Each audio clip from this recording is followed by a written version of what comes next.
of our staff come on board and have a thorough induction programme, and from that we can then look at developing individuals into a career, and hopefully they will progress through all of the ranks that we have and move up to the very top of the ladder, much like the Managing Director has. The training within Reed's Reigns is an absolute crucial part of what we do.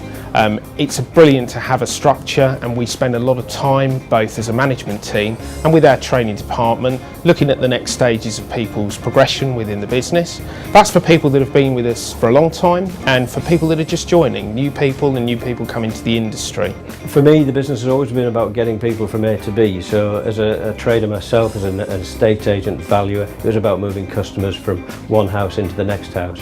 Now it's all about moving our staff from one place to the next place so that they become a stronger, more rounded person in what they do. One of the great things about working for Reed's Reigns is that they're really keen on internal career progression.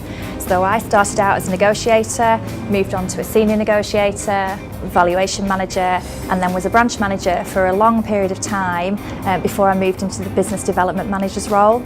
So they're very supportive in terms of career development. Training is hugely important in terms of supporting our staff and giving them the skills and the knowledge that they need to be successful in their roles they're doing currently and the roles that they would like to progress to. The programme that we currently run identifies people's different learning styles and their different characteristics, and how as managers we need to adapt our style in managing those people to bring the best out of them.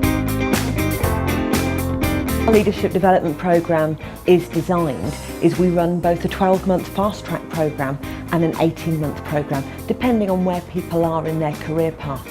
I've been really privileged to be chosen for the Management Pathway programme. This will help arm me with skills to move into a management role. It's also helping me learn more about actually managing people, because in my role as a negotiator I generally just deal with customer facing business rather than managing people on a day-to-day basis.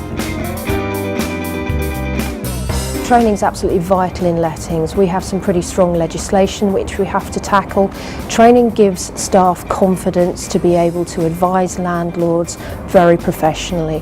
Training also allows us to develop staff, to give them career paths, to offer them senior roles, and actually, much more importantly to me, makes them feel very valued members of the team. All new starters get to go on a training course with us where they learn the basics about the role. We've then got a lot of opportunities for them to do further training so they can develop their skill set, develop their knowledge and develop their experience. In the lettings sector, we advocate that all lettings negotiators and lettings managers undertake the ALA course so that they can get up to speed with what's going on in terms of best practice in lettings as well as legislation.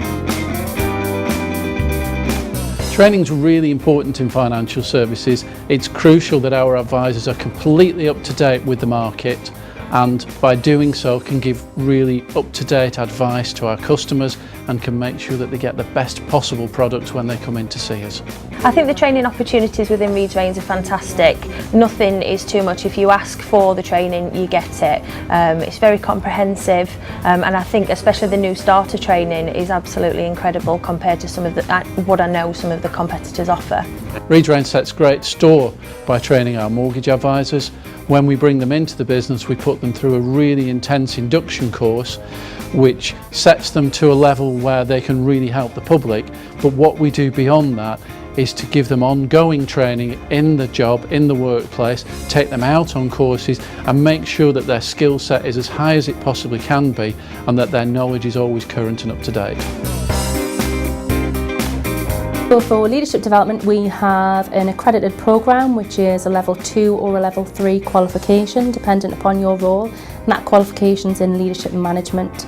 We have 6 different modules and they cover the role of the manager, presentation skills, legislation, income streams and lots of other management specific areas.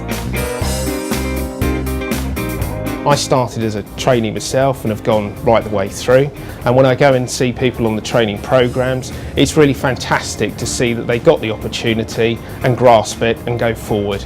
We've had a lot of internal promotion over the last, I guess, 18 months really, and everyone that's gone on to the next role has done tremendously well, and hopefully it gives them a lot of enjoyment and a great career path going forward. other people come on the training courses and you think, when will I see them again? And I do actually see them out in the branch network, or at conferences or meetings that are run locally, and I always make an effort to check and see how they're getting on, if there's anything else that they need in terms of training, because we can easily go back out to branches with refresher training. But it's nice to know in the majority of cases we see people, and yes, the training's worked well, they've gone back to branches, and what we've taught them in the induction or in the lettings courses, for instance, they've actually been able to put into practice quite quickly when they get back to branch. Last year we were training an average of 180 people per month. We now train around 400 people per month.